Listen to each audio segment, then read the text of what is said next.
Mineminco, Cavallo. Una de las primeras medidas que toma, en abril del 1 de abril del 91, la ley 23.928, ley de convertibilidad. Fijaba la paridad, en ese momento había australes todavía, fijaba la paridad cambiaria de 10.000 australes por dólar. De todo lo que sea la ley, los contratos deberían ser cumplidos en la moneda que las partes fijen. Si quieres hacer un contrato en marco alemán, estaba permitido. Ahí empezamos el tema de polarizar la economía. Prohibió una emisión de dinero no respaldada por las reservas libre disponibilidad. Lo que significa que el gobierno, ya el Banco Central, si querían emitir, no emitía. El Estado solamente podía emitir con las reservas que un superávit fiscal le sobraban, tanto en oro, en divisa de otros países, en dólar, en bonos en moneda extranjera del Estado, y el Banco Central autorizó a cambiar el signo monetario en el 92, que pasó al peso, que equivale a 10.000 australes, el famoso peso. Sí, eso me parece interesante para remarcar el tema de cómo era lo de la reserva de libre disponibilidad, porque hasta hace poco, cuando fue la reforma de la Carta Orgánica, en el 2012 creo, seguía rigiendo, y que está basado justamente en uno de los dogmas del neoclasicismo económico o neoliberalismo, que es que, digamos, como la emisión genera inflación, según ellos, la única manera que vos tenías legítima de imprimir billetes era que te haya sobrado plata del intercambio comercial, es decir, entre los dólares que vos gastás por importar un estado, digamos, ¿no?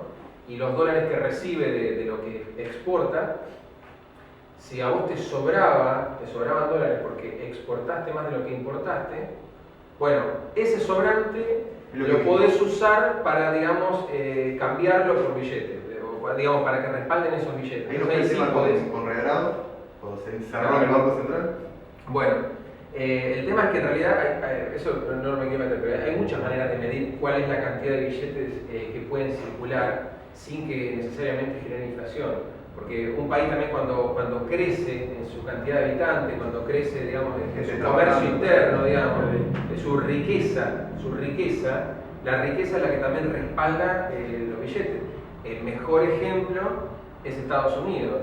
¿Por qué Estados Unidos no cayó en una hiperinflación si emitió dólares como nunca antes en los últimos años? En la crisis, 3 veces su base monetaria. Porque lo respalda Estados Unidos, que sigue siendo el imperio del mundo, digamos. O sea, sigue siendo el país más poderoso de todos, eso es indiscutible. Nadie puede discutir que el país más poderoso, digamos, el promedio, digamos, entre la actividad económica y la bélica, digamos, el país más poderoso es Estados Unidos. Eso respalda el dólar. Es una cuestión de poder. Eso es lo que respalda el dólar. Por eso no ha habido una corrida, digamos, en los precios. Entonces, el problema en el fondo termina siendo eso. ¿Cuál es la riqueza del país? Bueno, parte de la base, una de las piedras angulares del plan de convertibilidad es ese, es que únicamente vos podés imprimir billetes si te sobró plata, digamos. Entonces, eso hace que los gobiernos traten de ajustar, digamos. Bueno, la convertibilidad en su proceso cortoplacista fue exitosa en lo que se propinan ellos. Hubo una estabilidad de precio, un descenso de inflación, que en ese momento estaba en 2000 y pico, bajó un 84%. Un aumento de producción industrial, el sector primario, los servicios y el comercio, el consumo interno. Hay que explicar algo, no es que como pasó el consumo interno con el primer peronismo, cuando vino Néstor, que veníamos de una recesión increíble, de años de recesión, y ya un poquito de consumo se notaba. Empezaban a tener plata. Entonces no es que la gente crecía, el PBI crecía todo, pero era porque veníamos del infierno terrible, se acomodó un poco las cosas, entonces la gente volvió a comprar, volvió a confiar. Y además veníamos, en el mundo estaba medio acomodado, muchos países pudieron reestructurar la deuda, Argentina renegoció la deuda bastante bien, El plan breve. pero después no siguió. La otra cosa importante, digamos, es que también había un flujo de plata muy grande porque el Estado empezó a vender todo. ¿Sí? Como, bueno, vos vendés la casa, vendés el auto y al principio vas a tener un toco de plata, ¿sí? Te quedas sin casa y sin auto. Sí. Había muchas importaciones, y exportaciones aumentaron, pero siempre fueron inferiores a lo que entraba. Siempre. Empezó a haber un déficit fiscal, que en realidad siempre estuvo, pero estaba camuflado por la plata que tenían ahí en la privatización. Ya no puede ser financiado por emisión monetaria, se aumentó la recaudación positiva. El IVA, que habían bajado, lo subieron otra vez 18, pasó a 21%. Los ingresos corrientes sería toda la plata que tiene el Estado para gasto, que le ingresa, de impuestos, de obra pública, inversión, de gastos comunes. A partir del 95 comenzaron a declinar.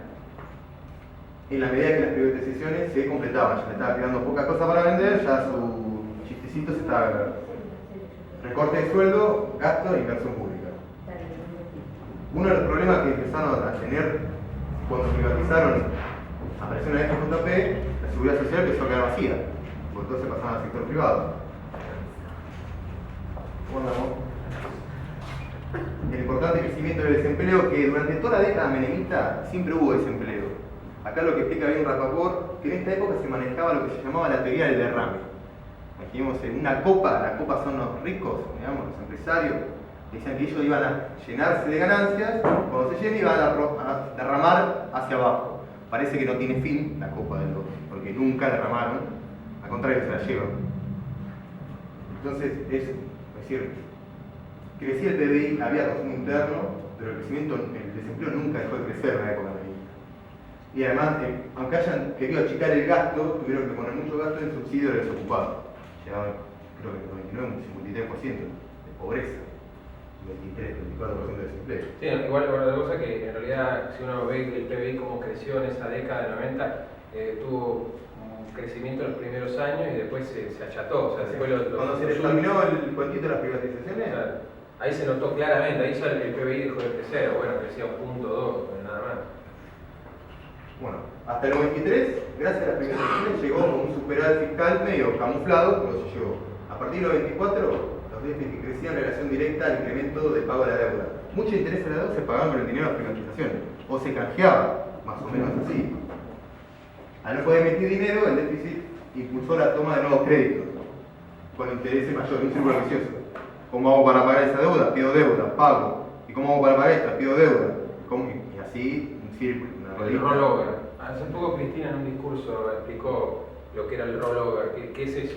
Porque el neoliberalismo, entre otros de los conceptos que tiene, es que está bien estar muy endeudado, porque en la medida que vos creces, te lo van a refinanciar.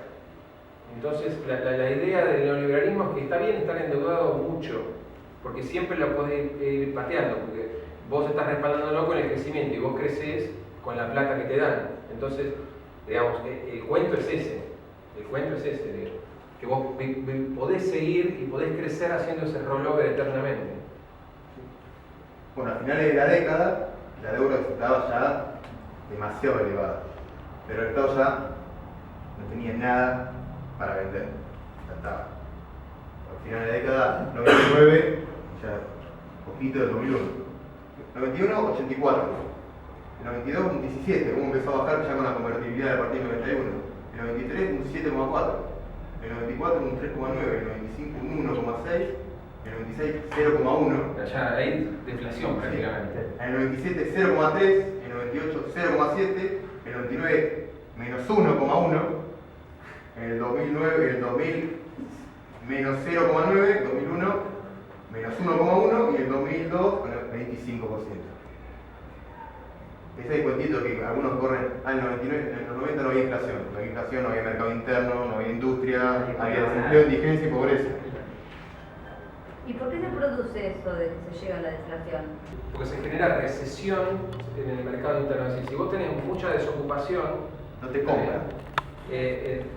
La gente compra menos, porque primero, los que tienen sueldo, cada vez se lo van ajustando más.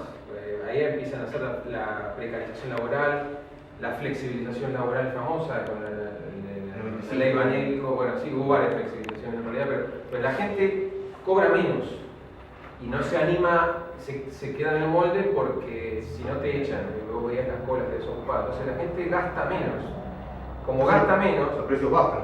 Claro, los precios bajan. Como sigue comprando la gente menos, las industrias empiezan a cerrar. Digamos, algunas, por ahí sí, en algunos casos muy específicos, por ahí el rubro de los plásticos, había algunas industrias que andaban bien, Pero después las automotrices, las que estaban relacionadas con la metalmecánica, empiezan claro, no venden nada. Entonces genera más desocupados, es una empresa menos, por lo tanto hace decaer el Producto Bruto en general. Eso es lo que empieza a pasar, empieza a deprimir la economía. Entonces, claro, sí, los precios bajan porque si te compran poco, imagínate si encima los aumentaran. Mira, en esos años de casi de inflación, el PBI era negativo. Claro. Entonces sí, es cierto, se da ese fenómeno de que los precios no suben porque nadie te los va a comprar, porque no hay actividad, digamos, es eso. Es como por eso se usa mucho el ejemplo del muerto, digamos, y que era el ejemplo que usó Néstor después, cuando empezó a encarar el problema de la deuda ni bien asume, cuando decía que los muertos no pagan sus deudas. Pero por eso se usa esa figura, un muerto, supongamos que el problema de la inflación, que se usa la palabra recalentarse, sería la fiebre. La inflación sería como que si vos tenés 40 de fiebre pases a tener 10 de temperatura, estás muerto si tenés 10. Entonces es algo parecido, digamos, cuando vos no tenés actividad, sí, tu temperatura baja, la inflación baja. El problema es cómo mantener un equilibrio entre crecer y no tener las inflaciones de 3 dígitos o inflaciones, inclusive inflaciones de 2, que también son bastante perjudiciales, pero está en tener un equilibrio. Pero no tener inflación y crecer es imposible.